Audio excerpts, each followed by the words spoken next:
Oi, oi! Eu sou a Dai, sou estudante do terceiro período de Medicina da Uninasal São Luís e enfermeira nas horas vagas. E eu sou o Gabriel, também aluno de Medicina da Uninasal São Luís, terceiro período, e junto com a Dai nós vamos apresentar para vocês mais um episódio do nosso Medcast. O seu podcast de plantão. E para começar, Gabriel, me responde nesse segundo episódio, como é que você tá? Muito ansioso. A gente veio praticamente de uma prova para cá e a ansiedade tá assim a mil. É verdade. Ansiosa, nervosa, friozinho na barriga.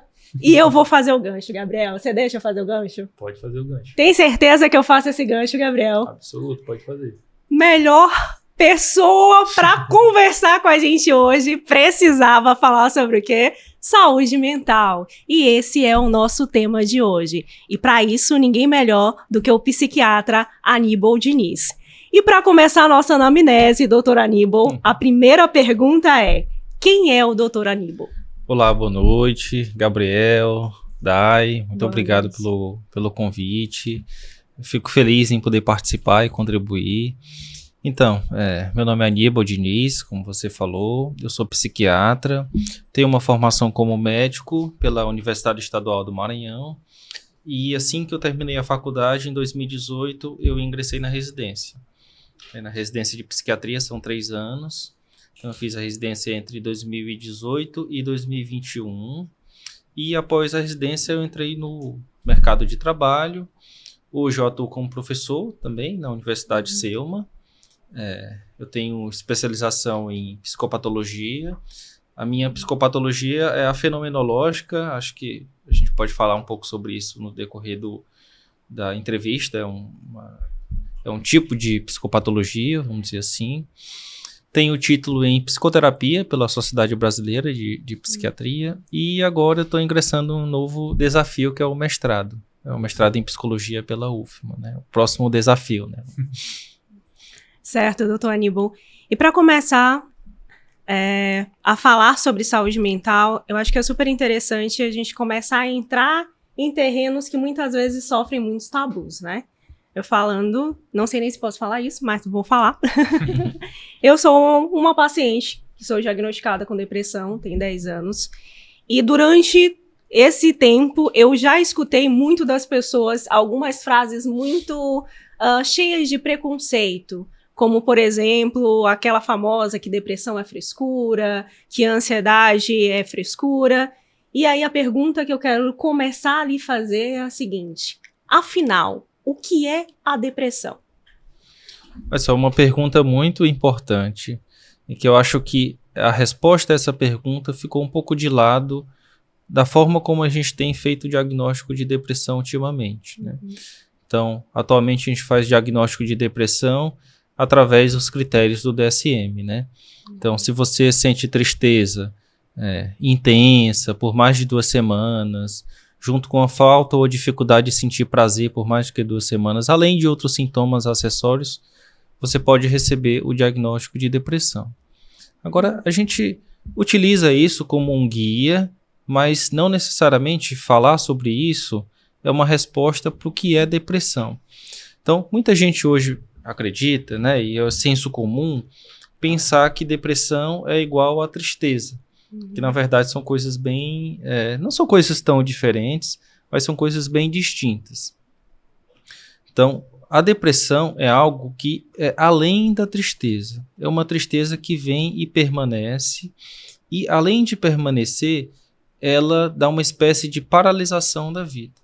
Então, é como se nós tivéssemos o tempo todo uma espécie de mola propulsora da vida. Então, vocês estão aqui conversando, vocês estão no terceiro período, vocês fizeram uma prova hoje, mas o tempo todo vocês estão pensando que isso é passageiro para o que vem depois. Uma formatura, serem médicos, trabalharem, atuarem numa profissão. Então, o tempo todo a gente está caminhando no tempo para o futuro. E, em geral, esse futuro, ele diz respeito a um projeto, a coisas que você quer ser lá na frente. Então, é como se a nossa vida estivesse em transição, em um movimento para frente. Uma forma de interpretar a depressão é como se esse movimento para frente fosse paralisado. É como se a gente tivesse uma mola propulsora essa mola propulsora não está mais exercendo o papel dela de prover uma vida, né, para o futuro. Mas tem outras formas de você pensar a depressão. Então, é como se, através das nossas emoções, a gente se conectasse ao mundo. Então, é por vocês terem a importância na cabeça de que esse podcast pode ser bom para vocês, que vocês levantam da cama, saem de uma prova e vêm direto para cá. Se você perde a ligação afetiva com as coisas, ou seja, eu não me identifico mais com o podcast, eu não sinto nada do sabor dele para mim, é possível que você não tenha mais vontade de vir. Então, é muito comum que a depressão, ela devaste essas questões emocionais e acabe gerando uma espécie de falta de vontade muito intensa para a vida. Então, além disso, as pessoas podem sentir isolamento, elas não saem da cama, tudo fica muito difícil e qualquer decisão que a pessoa vai tomar, ela acaba se tornando uma decisão muito importante. Então, naquele momento em que eu preciso decidir, em que eu sou guiado pelos meus afetos, daqui a pouco toda decisão pode levar a uma circunstância muito grave.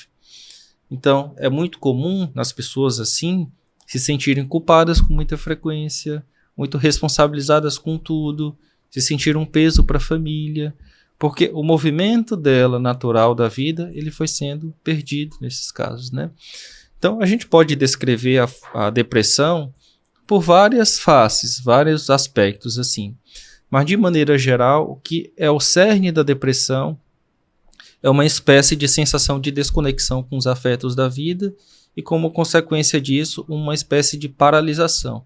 Então, eu não consigo mais ter ânimo para fazer nada e eu não consigo ter disposição para fazer as coisas que antes eu fazia com mais facilidade. Então, tudo fica muito pesado e tudo fica muito difícil de decidir. Essa é mais ou menos a cara da depressão. Doutor, e quando a gente fala da depressão, acho que as pessoas têm muito aquela ideia de que é um estado talvez de espírito, mas existe algo no cérebro que é transformado no depressivo? Existe alguma alteração fisiológica que faz com que aquela pessoa se sinta naquele estado ou não? Realmente é só um estado de espírito? Não é um estado... Se você colocar espírito como uma coisa relacionada em que a tradição filosófica relaciona o espírito com as ciências humanas, se você colocar que é uma doença do espírito nesse sentido, é possível que você coloque. Mas, na maioria das vezes, essa palavra espírito, né, no público leigo, é colocada mais num sentido religioso, né? Embora possa haver mais ou menos aspectos religiosos envolvidos, não se trata disso, né, na verdade. Então, a gente considera hoje que a doença mental não é necessariamente causada por alteração cerebral no sentido primário da coisa. No sentido de que o meu cérebro altera e eu fico deprimido. Isso pode acontecer em alguns pacientes. Por exemplo, pessoas que têm doenças orgânicas, um hipotireoidismo, uma anemia, ou alguma doença física que leve a um prejuízo biológico muito relevante. De maneira geral, tem um tipo de depressão, que é uma depressão mais grave, né, que pode gerar bastante alteração biológica. Mas a gente sempre considera que o cérebro é um órgão em relação com o mundo. Então, na verdade, se você sente ansiedade agora, não é porque necessariamente que o seu córtex pré-frontal está funcionando de determinada maneira. Mas é também porque você, em sua subjetividade, percebe que esse é um momento importante e o seu cérebro reage a isso. Então, isso não quer dizer que não exista alterações cerebrais. Embora o cérebro participe de toda uma rede. A gente considera que a nossa relação com o mundo e com as pessoas é uma relação de sincronicidade. Portanto, não preciso falar muito aqui para dizer que, ao estar, por exemplo, aqui no podcast conversando, você não fica levantando o tempo todo e nem se mexendo muito na cadeira, adota em geral um tipo de postura para falar. Você não pensa sobre isso. No entanto, é assim que você fica. Portanto, o nosso cérebro está o tempo todo sincronizado com o ambiente e com a circunstância. É possível que na depressão essa sincronicidade com o ambiente e com a circunstância fica um pouco perdida. E por isso eu também não consigo sentir o afeto das coisas, né? Então, respondendo de maneira geral a pergunta, a doença depressiva, ela também é uma doença do cérebro, embora não seja apenas do cérebro. Ela envolva aspectos da subjetividade, aspectos culturais, aspectos sociais, aspectos econômicos. Então, a gente trabalha com base em um paradigma que a doença, o transtorno mental, ele além de biológico, ele é psicológico e também social. Sim. Inclusive, doutor, foi falado que há uma certa diferença na tristeza, né? Como a própria sociedade ela fala que a tristeza é associada à depressão, mas a gente já desmitificou isso, né? E falamos de alguns sintomas clássicos da depressão e a gente queria saber quais são os principais fatores de riscos e também levando em conta que uma pessoa que tem uma vez, 2 vezes tal episódio já é considerado como depressão ou tem algum outro requisito? Sim. Respondendo a tua pergunta foi bem ampla nesse sentido, né? Existem alguns fatores de risco importantes, né? Por exemplo, pessoas que tiveram uma infância muito difícil. Então, elas passaram por situação de abuso, violência, privação de cuidado, seja de abandono, falta de lar, falta de educação, né? Falta de relacionamentos interpessoais positivos, ou conviveram durante a infância com pessoas com transtorno mental não tratado. Então, essas pessoas têm um risco maior. Além disso, é possível que alguém tenha um maior risco de depressão porque ao longo do desenvolvimento biográfico dela, ela passou por situações muito difíceis, que marcaram negativamente aquela pessoa. Então, outro dia eu vou dar o exemplo que eu estava passando ali na Praia Grande e vi que os coqueiros são todos, a maioria deles são tortos por um lado, né? Uhum. Talvez o outro coqueiro que não estivesse naquele lugar pudesse crescer de maneira mais reta. Uhum. Mas ali ele pega tanto vento todo dia que ele acaba entortando por um lado. Uhum. É assim nossa relação com nossas experiências. Então, se você tem uma vida muito difícil, né, com muitos traumas, é possível que você acabe desenvolvendo um quadro depressivo. Aquilo acabe abalando você enquanto pessoa. Existem também predisposições pessoais, ou seja, temperamentos, pessoas que tendem a sofrer mais com a vida, sofrer mais com as coisas. Não necessariamente situações traumáticas para todo mundo, mas aquela pessoa que sente o gosto da vida, em geral, com uma maneira muito diminuída. Então, ela percebe as coisas e se coloca ou se relaciona com as coisas de forma muito negativa, com uma visão mais pessimista de si mesmo, uma visão mais pessimista de futuro. Essas pessoas que são traços de personalidade, né, que a gente chama de um maior traço de neuroticismo, né, são pessoas que têm uma chance de acabarem com um quadro depressivo. No entanto, a depressão, é bem claro que fique isso, é um transtorno e uma doença antropológica, ou seja, todos nós, basta nascer para ser possível que tenha depressão em algum momento. Porque cada pessoa tem uma espécie de vulnerabilidade, que em geral são coisas que ela considera muito. Então, uma pessoa que é muito apegada à família e tem um casamento e o casamento não dá certo, por exemplo, essa pessoa, por ser muito apegada à família, pode entrar num quadro depressivo. Ou então uma pessoa que valoriza muito o trabalho e ela foi demitida, ou ela cometeu um erro por algum motivo, e a partir daquele ponto, aquela circunstância foi um agravante para aquela situação e ela acabou. Uma pessoa que é muito vinculada a outra, por exemplo, ao pai, a um familiar, e perde subitamente esse familiar. Sim. Então, um luto, por exemplo, a perda de um emprego, a solidão, são fatores, situações limite que podem impor um quadro depressivo em qualquer pessoa, né? Até questões de relacionamentos também, né? Relacionamentos, exatamente.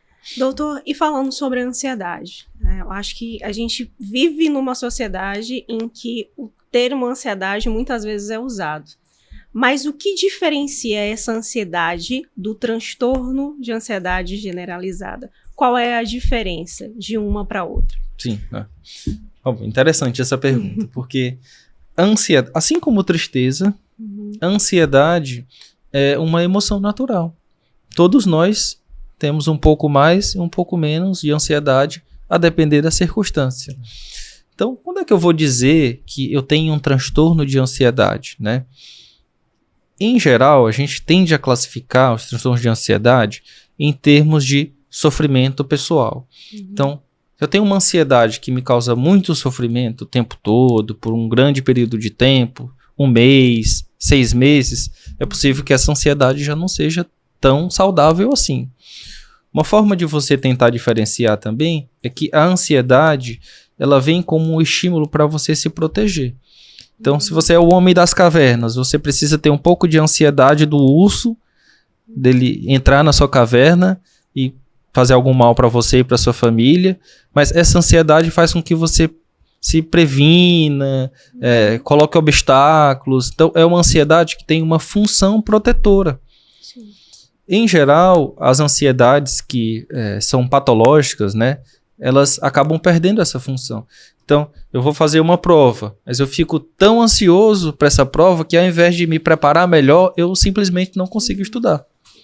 Então, essa ansiedade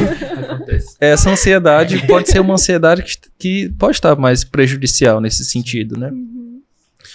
Respondendo sobre a ansiedade generalizada, que a gente coloca como transtorno de ansiedade, mas a ansiedade tem principalmente 2 aspectos centrais. E você pode avaliar também que há uma patologia da ansiedade quando esses 2 aspectos centrais eles estão muito frequentes em frequência, né, e intensidade. Então, eu gosto de fazer a comparação com você for atravessar uma floresta escura que você nunca passou. Quando você entra na floresta, você fica apreensivo, porque você não pode saber qual que é animal que está lá, que pode te atacar, uma cobra, sei lá, algum bicho. E você atravessa aquele caminho apreensivo, porque pode acontecer alguma coisa. Pode acontecer alguma coisa de errado. E se uma cobra me atacar? E se eu cair em algum buraco? Então, essa ansiedade que tem a ver mais com uma apreensão o tempo todo de algo que pode acontecer, mas não é algo muito bem definido, é o que a gente chama de ansiedade generalizada. Então, a pessoa vivencia esse tipo de ansiedade o tempo todo. Então, ela se queixa de que está tensa, tem dificuldade em se sentir tranquilo durante a maior parte do dia. Isso atrapalha o sono, a pessoa fica irritada, ela não consegue se concentrar nas coisas, ela se sente tensa do ponto de vista muscular também. Ela tem apagões, assim, a memória já começa a falhar também. Então, essa é a ansiedade generalizada. Se isso permanece por muito tempo, causando sofrimento, causando prejuízo no trabalho, nas relações, pode ser que essa ansiedade aí já não seja uma ansiedade adaptativa, seja uma ansiedade... O outro grupo de ansiedade, que a gente fala da preocupação, é que se você está atravessando a floresta, mas agora apareceu um cachorro bravo que está vindo na sua direção, você não se sente mais apreensivo, você sente medo do cachorro que vai te atacar. Então, além da ansiedade, né, da apreensão, da preocupação excessiva, há também o aspecto do medo. Então, alguns transtornos de ansiedade envolvem o medo. O que vai diferenciar se é um pânico, se é ansiedade social, se é uma ansiedade do estresse pós-traumático, é a resposta à pergunta. Doutor, eu tô com medo. Medo de quê? Então, eu tô com medo de infartar, tô com medo de morrer, tô com medo de ter um AVC ou de enlouquecer. Então, isso aponta para a ansiedade do tipo pânico. Não, eu tô com medo de falar com qualquer pessoa, de falar em público, de me reunir com os colegas. Então, pode ser uma ansiedade social. Também... Então, a partir da ansiedade de que você pode fazer o diagnóstico. Também leva também a outros transtornos psiquiátricos, como o TOC também, né? Sim. O TOC é diferenciado nesse sentido, que tem a questão da ansiedade e do medo juntos também. Sim, exatamente. O TOC, antigamente, eles tiraram agora dentro do capítulo de transtorno de ansiedade e colocaram num capítulo à parte, de TOC e transtornos relacionados.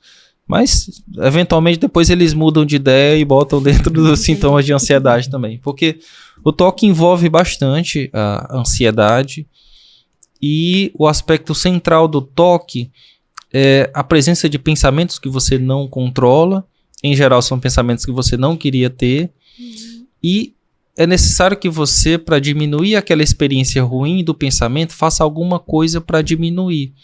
Então, eu tenho experiência de que essa mesa está muito suja, mas eu me sinto compelido e não consigo resistir ao fato de ter que limpar ela o tempo todo. A cada 2 minutos eu tenho que limpar de novo. Portanto, o toque envolve tanto sintomas obsessivos, que são os pensamentos, quanto os comportamentos, assim, né, que são as compulsões que servem para aliviar os pensamentos obsessivos, assim.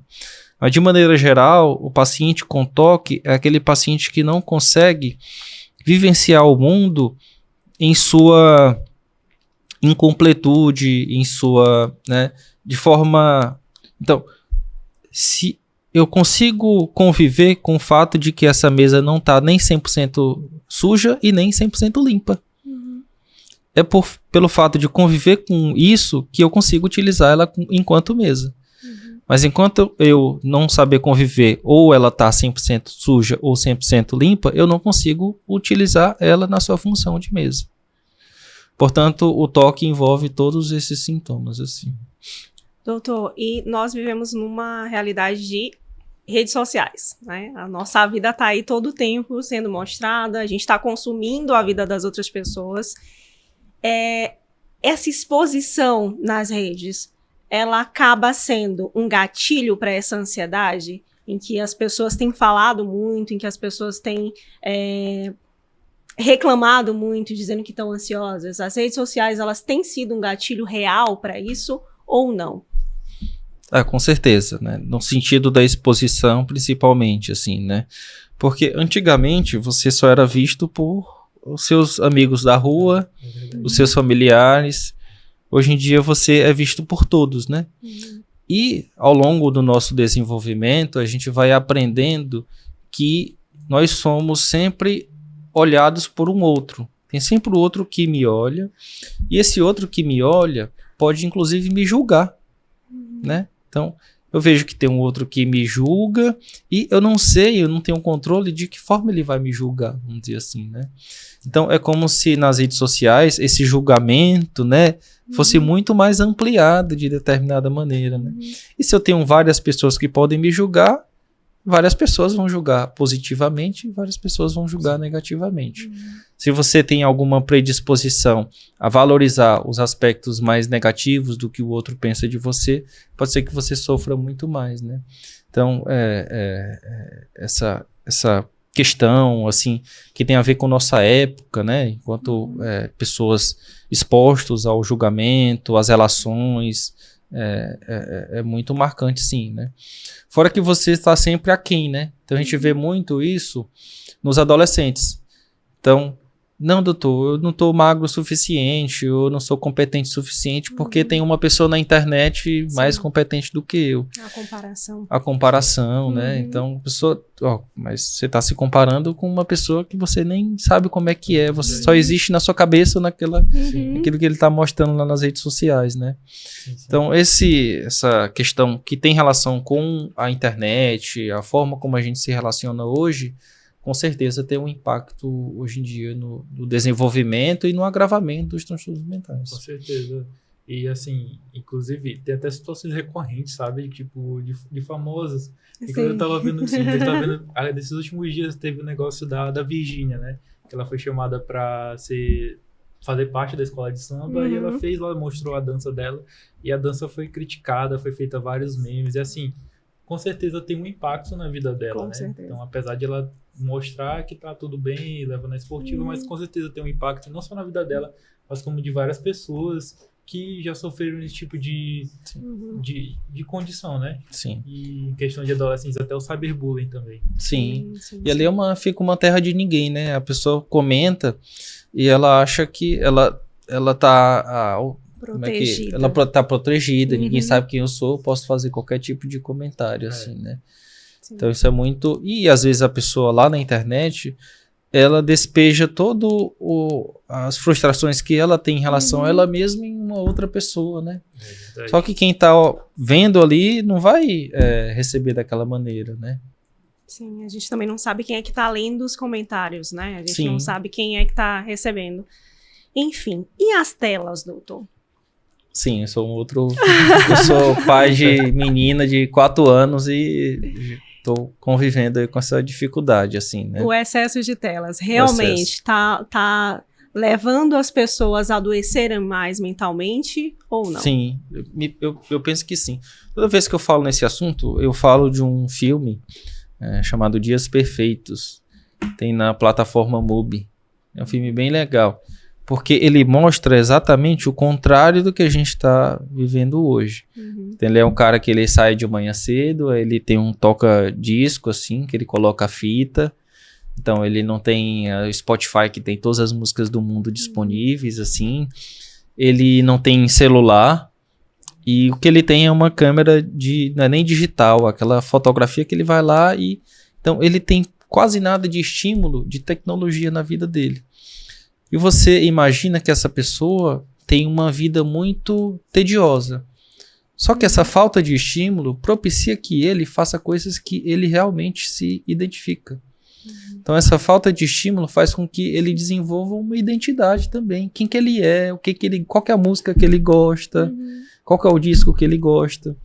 Então é como se o estímulo o tempo todo privasse a pessoa de conviver com o tédio e que o tédio nos ensina também, nesse sentido de fazer uma coisa mais autêntica, né? De ter uma identidade.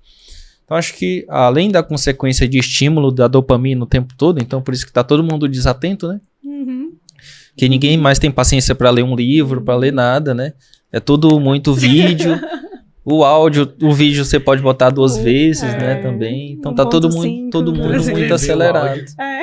Escrever o áudio agora. Exatamente. Ninguém mais tem paciência, né? Ninguém mais tem. Aí todo mundo vai ficar meio... Então a desatenção é como se fosse uma epidemia hoje em dia, né? Tá todo mundo desatento mesmo, né? Por conta disso também. Certo. E aí a gente entra num outro ponto, né? Porque a gente tá falando sobre desatenção, a gente tá falando sobre as telas. E aí eu quero entrar num assunto polêmico, que a gente já comentou aqui, mas a gente vai comentar de novo, que a gente comentou nos bastidores, que é esse diagnóstico enorme sobre TDAH e esse uso desenfreado de Venvance e afins. O que é que o senhor pensa a respeito disso? O que é que o senhor acha que está acontecendo de fato por trás de tudo isso? Um tema bem polêmico. Então, olha, o TDAH é uma entidade, assim, que existe. Então, realmente tem pessoas com diagnóstico de TDAH. Mas o que é mais central no diagnóstico de TDAH é que, em geral, a causa dos problemas é a desatenção e não uma consequência.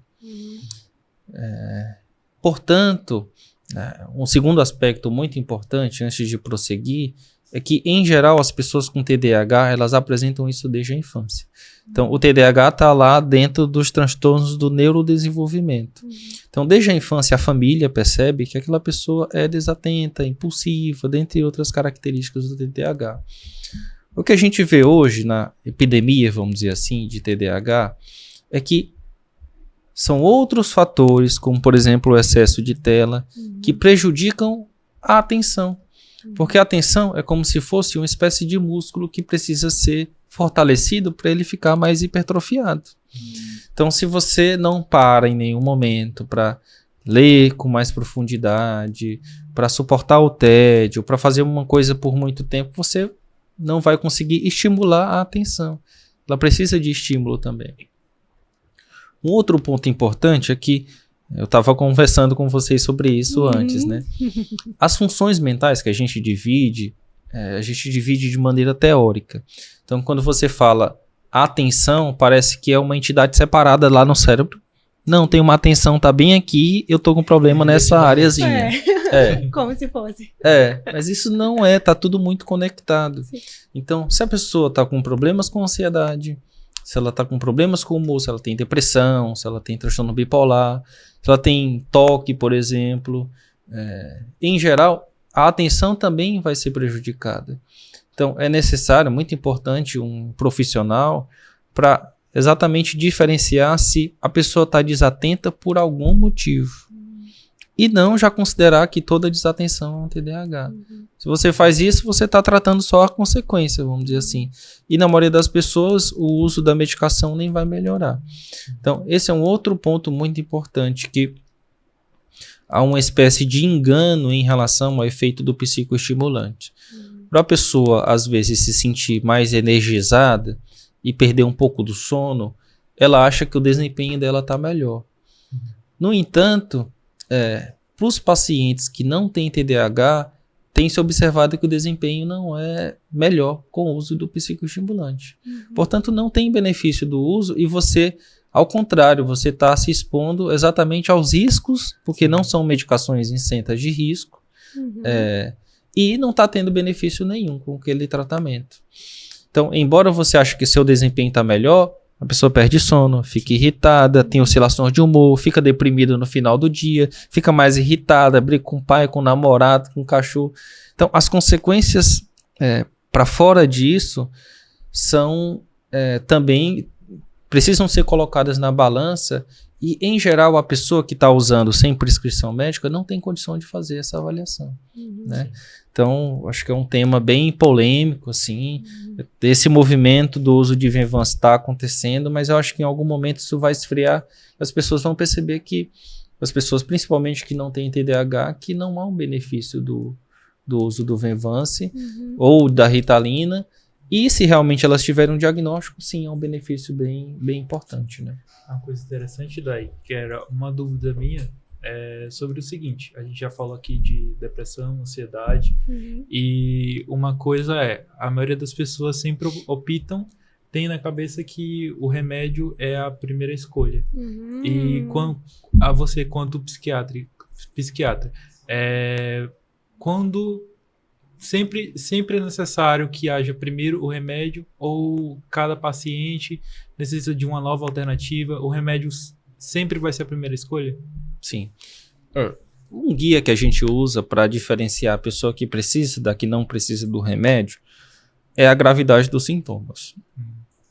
Em geral, pacientes com quadros mais leves a moderados de ansiedade podem se beneficiar com outros tratamentos que não medicamentosos. Psicoterapia, atividade física, ver como é que estão as relações sociais, né? Então, você vai fazer um inventário ali da vida da pessoa para ver o que pode estar acontecendo, o que pode estar prejudicando. Em geral, como é que a gente diferencia pessoas que estão num quadro mais leve a moderado? O grau de impacto no funcionamento do dia, né? Mas para além do funcionamento, vou lembrar lá do que eu falei agora há pouco. Aquela mola propulsora já não está mais agindo, assim, você está vendo que precisa de alguma propulsão nesse sentido.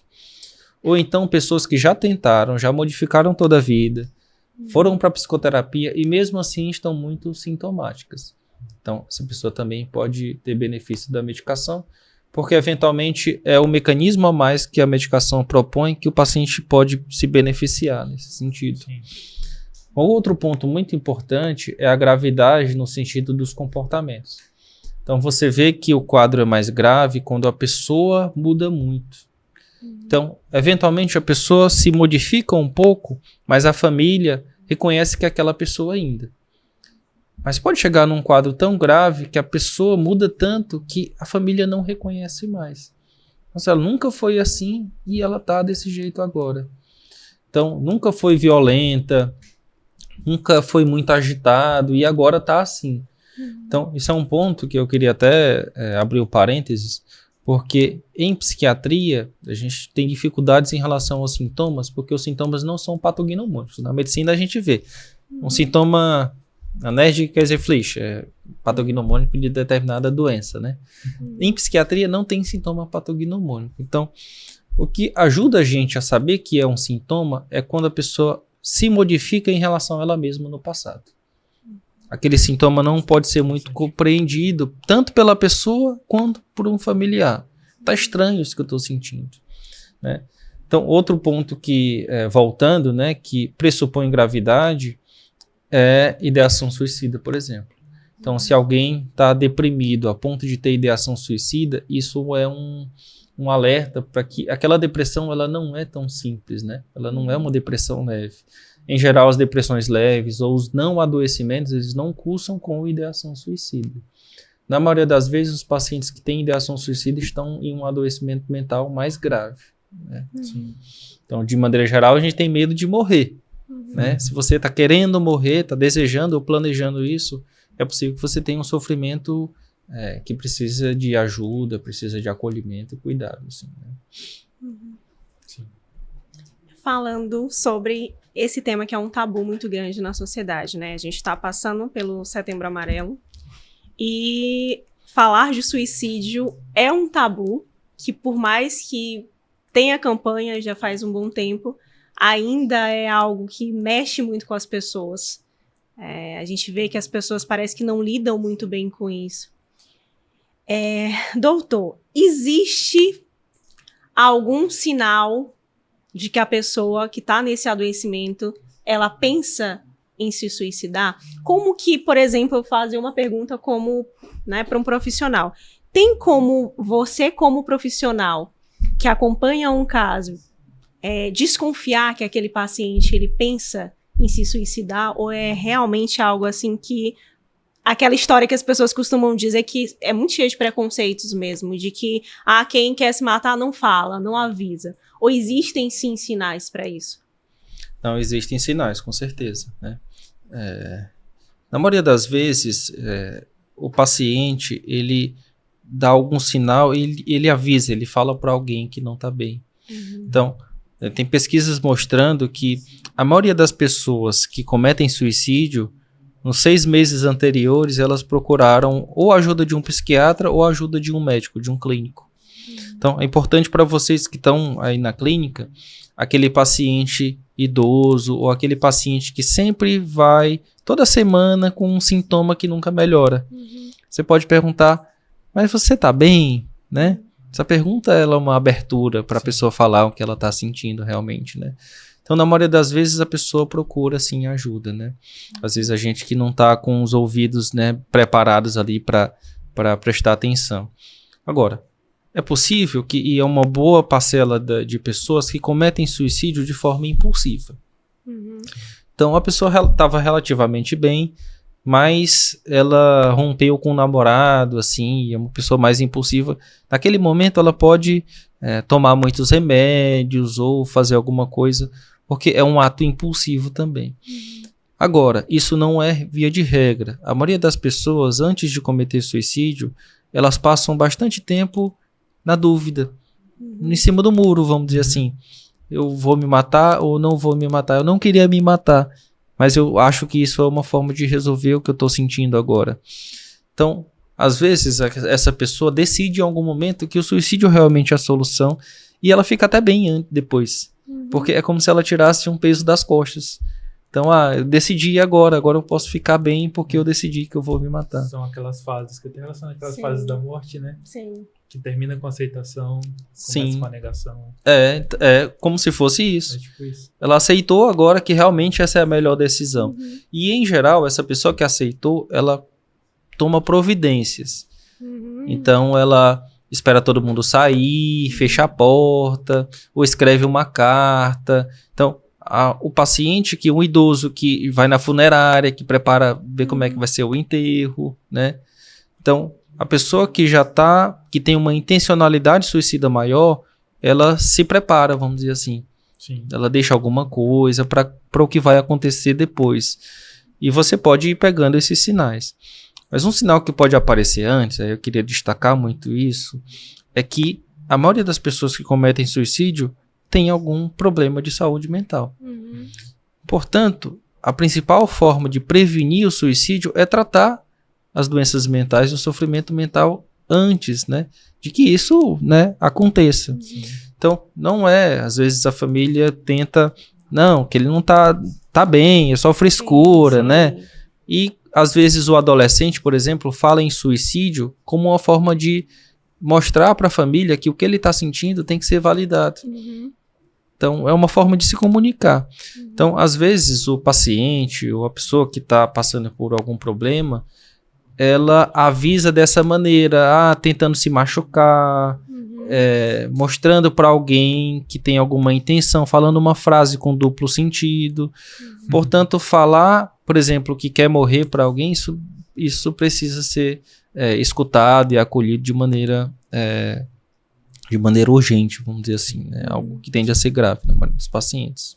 E daí a gente estava até falando antes sobre você, psiquiatra doutor Aníbal Diniz, aqui no Maranhão, o que a atenção à saúde, tanto primária quanto secundária, terciária, tem proposto para assistência em saúde mental?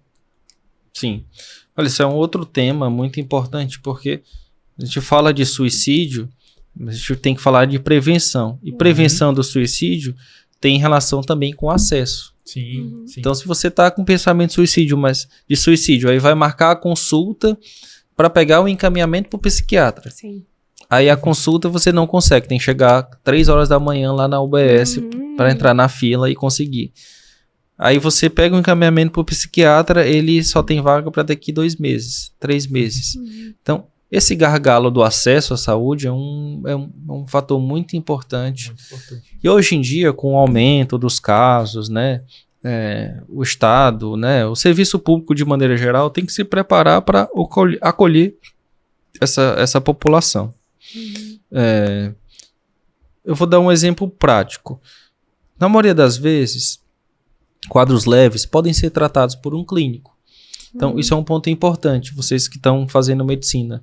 É possível que durante a graduação de vocês aprendam a tratar quadros leves de ansiedade ou mesmo quadros leves depressivos. Contanto que vocês identifiquem aqueles sintomas mais graves, né, que vocês vão, na verdade, encaminhar para um outro grau de complexidade, para o psiquiatra, né, no caso. Só que a rede de saúde mental, ela tem portas abertas. Então, a principal porta aberta da saúde mental, do SUS, são os CAPs. Sim. Então, por exemplo, tem o CAPs aqui em São Luís, CAPs 3, Bacelar Viana, que fica ali perto do Nina. Você chega lá, independente de ter marcado uma consulta ou não, você tem um acolhimento e lá você é direcionado para algum local da rede. E esse local da rede é investigado, que seria onde é que você mora? Tem um psiquiatra mais perto de você, porque aí você consegue facilitar o acesso daquela pessoa ao psiquiatra, né? Ou em casos mais graves, por exemplo, ideação suicida ou sintomas psicóticos, é possível também buscar uma emergência psiquiátrica. No caso é o Nina Rodrigues, o Hospital Nina Rodrigues. Também tem porta aberta, né, para os casos mais graves. Quadros mais leves, por exemplo, crise de ansiedade, pode ser acolhida em uma UPA. E a UPA pode ou encaminhar para o Nina Rodrigues ou encaminhar para a rede de saúde mental, né? Então, talvez uma das coisas que aumente mais ainda o gargalo é achar que só o médico psiquiatra pode ajudar, às vezes, naquele momento agudo. Mas o médico clínico, ele está relativamente apto a receber alguém com uma emergência, então o suicídio é a principal emergência psiquiátrica, para receber ali, propiciar alguma segurança e encaminhar para o Nina ou para algum setor em que a pessoa pode receber ajuda especializada também, né? Certo. E doutor, em relação às doenças, enfim, mentais que a gente falou até agora, digamos que uma pessoa percebe que ela não está bem. Quais são os sinais que eu preciso prestar atenção como pessoa para que eu procure ajuda? Em geral, aí tem uma função também, o principal é que as emoções, a gente fala que o psiquiatra é o médico das emoções, eu gosto de falar isso, não é o médico da alma, né? Vamos dizer assim. Em geral, as nossas dores, a gente sofre com o mundo afetivamente. Então, quando você vai ao psiquiatra, você fala das suas emoções. Não, doutor, estou me sentindo triste, estou me sentindo ansioso, estou me sentindo preocupado, não estou conseguindo dormir, isso está me incomodando, eu estou com algum sofrimento. Em geral, quando a pessoa procura, é que quando ela sente que esse sofrimento não está causando um movimento que o impila para uma resolução daquele sofrimento. Então, eu posso sofrer muito porque eu estou indeciso se eu vou continuar determinada carreira ou se eu vou abandonar. Só que esse sofrimento pode ser tão grande que eu posso ficar deprimido com isso. E ao invés de decidir, eu fico paralisado. naquela indecisão. Então, em geral, né, o que é mais importante, para além dos sintomas, é você perceber que está dando voltas em si mesmo, vamos dizer assim. Né, que não está conseguindo resolver, a partir de um sentimento, alguma dificuldade que você enfrenta na sua vida. Então, isso é de um aspecto mais amplo, assim, né, da existência. Porque a gente for falar de sintomas mesmo, em geral, sintomas que causam insônia, alteração no ritmo de vida. Então, não estou dormindo à noite, ou então eu durmo muito durante o dia e durante a noite. Estou sem apetite, emagreci vários quilos, não consigo me concentrar, não consigo mais sair de casa parece que é muito angustiante para mim, ou é um peso, eu não consigo mais decidir coisas habituais da vida, ou então quando eu experiencio situações ou pensamentos muito incômodos, como é no toque, né? Ou eu não consigo me desvencilhar de uma emoção que eu tive anteriormente, que são as doenças relacionadas ao trauma. Então, o estresse pós-traumático é alguém que não consegue vivenciar outra coisa que não o trauma que ele teve. E aquilo aparece o tempo todo na experiência dele, através de pesadelos, de flashback, né? Então eu não consigo mais sair dessa experiência que eu tive, ou até sintomas mais graves.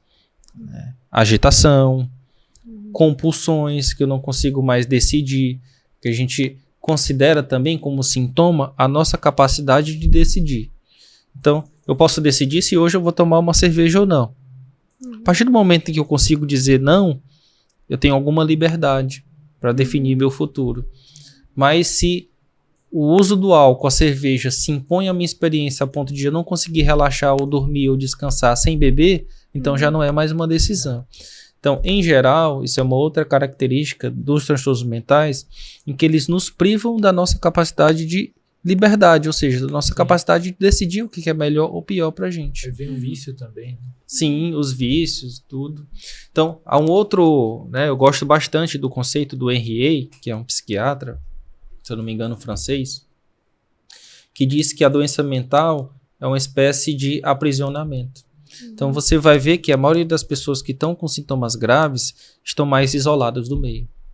Então, os amigos já faz tempo que não vêm, a família reconhece que está muito tempo no quarto, ou então que a pessoa sente que ela não se sente mais conectada com o mundo. Né?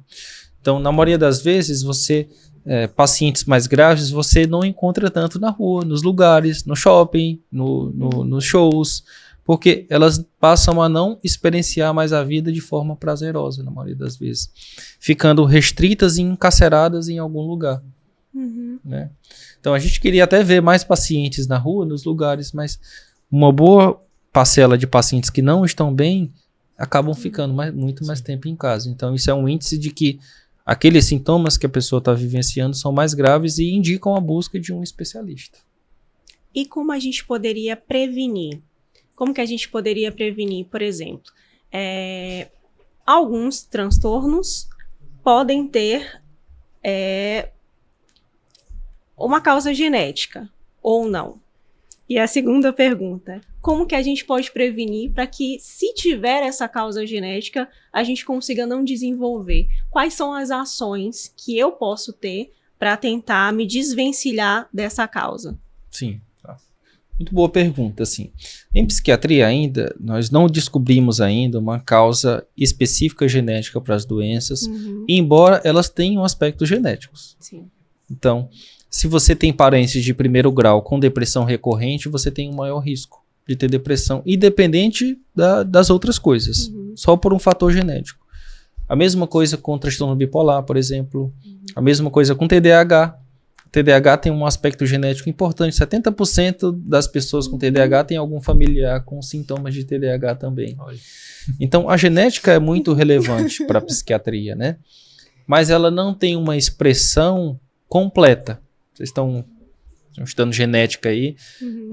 A herança em psiquiatria ela tende a ser poligênica, ou seja, não tem um gene para o TDAH, um gene para depressão, um gene para esquizofrenia, um gene para o toque. O que a gente vê é que a pessoa, o gene para o toque está dentro lá da esquizofrenia, o gene para a ansiedade está dentro da depressão. Então, é uma expressão poligênica. Você pode ter alguns agrupamentos genéticos que predispõem você a quadros psiquiátricos, né? Então, já começando a responder a tua pergunta, se eu tenho um histórico na família de psicose, de esquizofrenia, uma forma de prevenir que eu desenvolva é evitando o uso de substâncias, por exemplo, a maconha, que aumenta o risco de desenvolvimento de esquizofrenia, né? Então, o uso de substâncias, principalmente a dependência química, aumenta o risco do desenvolvimento de outros transtornos mentais. Sobre os fatores de risco, a gente considera que há fatores de risco mais longe da pessoa e mais próximos à pessoa. Não vou lembrar o termo específico, mas, por exemplo, se você mora num país que há uma estabilidade econômica, isso favorece ao não desenvolvimento de transtorno mental na população.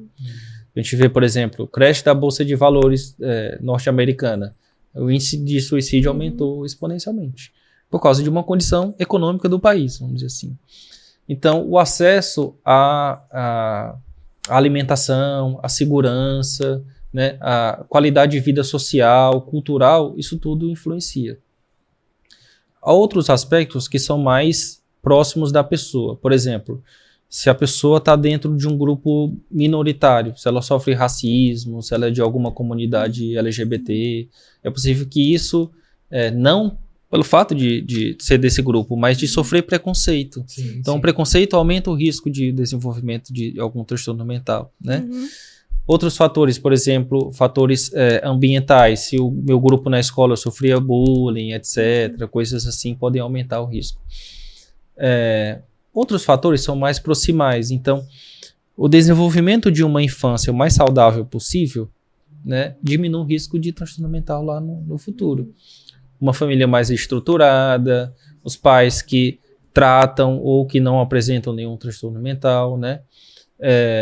Evitar na infância, principalmente, a violência doméstica. É muito comum, eu vejo isso muito nos pacientes. Eu tenho ansiedade. Passei a minha infância todinha presenciando brigas feias entre os meus pais. Uma pessoa cresceu em estado de alerta, vamos dizer assim, né? Sim. Então, claro, a criança não tem como evitar que aquilo acontecesse com ela, né? Mas, ao longo do desenvolvimento, ela pode trabalhar essas questões. Então, cuidar da saúde mental, ir na psicóloga quando necessário, conhecer mais suas vulnerabilidades, né? E suas potencialidades também. Então, eu costumo dizer isso, que as pessoas acham que procurar o psiquiatra ou o psicólogo é para falar só dos problemas. Mas, durante o tratamento, o que a gente observa também é no que a pessoa tem de potencialidade que ela pode não estar enxergando. Então, o tratamento não é só para identificar suas fragilidades, é para identificar também seus pontos fortes, vamos dizer assim. E tem um outro ponto mais importante ainda, já fugindo um pouco ao tema, é que muitas vezes aquilo que gera um transtorno mental é uma coisa que a pessoa valoriza. Então, um paciente pode dizer, fiquei deprimido porque eu perdi meu pai. Isso mostra o quanto ela valoriza a família. Uma mãe que tem um filho e entra em depressão pós-parto, isso valoriza o tanto que ela considera o cuidado da filha como importante para a vida dela. Então, a gente está sempre olhando para as duas faces da moeda e não só para a face negativa. E na maioria das vezes, mesmo pessoas com transtorno mental, também têm potencialidades a partir daquele acontecimento. Então, por exemplo, uma pessoa que tem transtorno de personalidade borderline, ao mesmo tempo que ela sente o mundo com muita intensidade, ela pode ter uma via artística, por exemplo, muito aflorada. Uma pessoa que tem oscilações de humor, que é bipolar, pode ter uma via muito criativa da personalidade. Ou às vezes alguém que tende a ser muito deprimido, mas introspectivo, mas pode ler muito bem a realidade, as situações e tudo, ter mais sensibilidade introspectiva para escrever, dentre outras coisas. Então, esse ponto, uma forma também de melhorar e prevenir o adoecimento é ajudar a pessoa a identificar as suas potencialidades e que nem sempre aquilo que ela sente como negativa é totalmente negativo. Há uma espécie de positivo no negativo, vamos dizer assim. É tipo isso. Daí a gente está quase encerrando, mas eu queria fazer uma pergunta dupla, né? A primeira é que a gente vai puxar a sardinha pro nosso lado. Claro, sempre. E assim, nós como estudantes de medicina, a gente tem uma rotina muito pesada, a gente tem que dar muita coisa, e também tem as coisas que a gente faz à parte, como a nossa amiga que é enfermeira nas horas vagas. Olha aí. E Quando Chato, tem horas vagas. quando Chato, tem né? horas vagas. À noite, no caso. Plantões à noite, é o Eita. que eu tenho. E assim, Exato. como isso impacta realmente nossas vidas e como a gente lida com isso. E a segunda pergunta, para realmente encerrar, é você como psiquiatra, a gente percebe que tem bastante estudantes de medicina que estão começando ou já estão lá no final da graduação e tem vocação ou desejo em ir para a residência de psiquiatria. Então, que recado você dá, conselho, enfim. Olha, a primeira pergunta foi sobre As dicas. as dicas para quem está estudando medicina, né? Isso, a gente está precisando muito. Vocês estão num período da medicina que é mais estudo do que prática, assim, Sim. né? Então, ainda tá longe ver o que a faculdade vai resultar, vamos dizer assim. Meu Vocês Deus. como médicos, assim, né? O doutor, olha, calma, gente, que depois piora. Não, depois melhora, Foi assim. sutil. Foi bem sutil. Depois melhora. Mas isso, em relação à saúde mental dos estudantes de medicina, isso é muito importante, porque a faculdade de medicina, em geral, ela é uma faculdade que tem muita demanda social. Sim. Então, eu tenho que estudar muito porque todo mundo espera que eu estude muito, né? Então, você acaba estudando, às vezes, mais porque tem muita gente esperando isso de você, fora a competição entre os alunos, um quer tirar nota melhor que o outro sempre e tudo, né? Se isso fosse uma coisa a mais importante. Isso pode levar, por exemplo, a sentimentos de frustração, você sentir que os outros vão ser bons médicos e você não vai ser bom profissional. Então, os estudantes de medicina estão sempre dentro dessa dicotomia de que se eu vou ser bom médico ou não vou ser um bom médico, né? Assim, é uma cobrança muito grande. E quando o aluno acha que não vai ser bom médico, ele pode achar que escolheu a profissão errada, se sentir frustrado. Tudo isso pode aumentar o risco da pessoa ficar adoecida, né? Fora das cobranças que tem da vida, né? Depois é o internato, os professores vão cobrar, querem que você decore tudo de cabeça, e aí tem as cobranças durante a faculdade também. Então, eu sempre oriento a psicoterapia, assim. A psicoterapia o psiquiatra é obrigatório fazer, vamos dizer assim, mas o estudante de medicina, hoje em dia, assim, sempre é indicado que faça psicoterapia, até para ajudar a identificar esses pensamentos. Na maioria das vezes são pensamentos, distorções cognitivas, que a gente chama isso às vezes na terapia cognitivo-comportamental, né? Em relação ao estudante que quer fazer psiquiatria, a dica que eu dou eu diria que a principal qualidade que o psiquiatra tem que ter é paciência, porque a dinâmica da psiquiatria ela é o contrário da dinâmica da medicina de forma geral. Então, o bom clínico geral é aquele cara que olha o paciente e na mesma hora dá o diagnóstico. O bom psiquiatra não, aquele paciente que dá o diagnóstico a partir de tempo de consulta com o paciente e muitos momentos de avaliação. Então, o psiquiatra não pode ser apressado nesse sentido para dar muitos diagnósticos, né? E, em geral, deve haver alguma predisposição, que isso acontece na medicina como um todo, de ouvir o outro, né? De abrir espaço. Se você tende a ser alguém mais resolutivo, vamos dizer assim, é melhor você ir para cirurgia, para coisas assim, porque, em geral, a psiquiatria precisa de muito contato, muita conversa, tem que gostar de saber das histórias dos... Eu brinco com os residentes que, para ser psiquiatra, tem que ser um pouco fuxiqueiro. Se a pessoa chega falando, mas me conta, me fala mais sobre isso, como é que foi isso aí mesmo? Então, isso são predicados que a pessoa pode ter, pode desenvolver também ao longo da formação, né? Que são importantes para o nosso exercício. A gente não tem nenhum exame ainda de sangue, mas o que ajuda no diagnóstico em psiquiatria é exatamente aquilo que acontece no contato com a pessoa, intersubjetivo. Eu recebo alguém e tem alguma experiência emocional minha na relação com aquela pessoa. Esse é o nosso ultrassom que a gente utiliza, né? Então, em geral, os psiquiatras, né, eles têm esse diapasão assim, emocional que pode conectar ele ao paciente. Então, as pessoas que, em geral, têm essa característica, assim, têm uma possibilidade de serem bons psiquiatras, assim, né? Não que os outros não tenham, porque tudo é uma questão também de desenvolvimento de habilidades. Sim. Isso é uma outra coisa que acontece também. A pessoa quer entrar na residência de psiquiatria tendo todos os predicados de um bom psiquiatra. Não, a residência é para... Você entra na residência de cirurgia, você já sabe operar? Não, né? Então, é a residência que você vai aprender ali, né? Mas, de maneira geral, é muito importante para o psiquiatra ser alguém com capacidade de ouvir, com capacidade de tolerar frustrações, porque o resultado do tratamento nem sempre depende do médico. Depende do engajamento do paciente, depende do contexto familiar. Sim. Então, você pode fazer um bom trabalho, mas pode não acontecer, né? Então, o desenvolvimento de tolerância à frustração, assim, de resultados, né? Como a gente tem na medicina, de maneira geral, é importante, assim, para quem está pensando em fazer psiquiatria. Sim. Doutor Aníbal, chegamos ao final do nosso episódio, nosso segundo episódio aqui, né? Gabriel, o que você achou de hoje? Achei maravilhoso. Ele vai puxar a sardinha porque ele quer ser psiquiatra, sim. né? Tem que falar bem, senão... É verdade. Mas obrigado, doutor Aníbal. A gente aprendeu bastante hoje. Com certeza. E só coisa pra gente guardar e levar pra vida. Sim, olha, muito obrigada por ter aceitado o convite, muito obrigada por ter vindo até aqui, nos dado essa aula, principalmente, eu acho, como exemplo que a gente vai levar também para o que é ser médico, isso é extremamente importante, tanto para os nossos próximos passos, as nossas próximas escolhas. Sim. Então a gente quer lhe agradecer. Quer saber se o senhor quer deixar algum recadinho pra gente aí no final? Não, eu queria parabenizar vocês. Eu espero que eu tenha realmente contribuído, assim, Com né? certeza. A resposta foi espontânea aqui, né? Então não preparei nada, assim. Então talvez eu não tenha respondido da forma que todos esperavam, assim, mas eu tentei passar um pouco da minha experiência do que foi aparecendo agora, né? De acordo com as perguntas, né?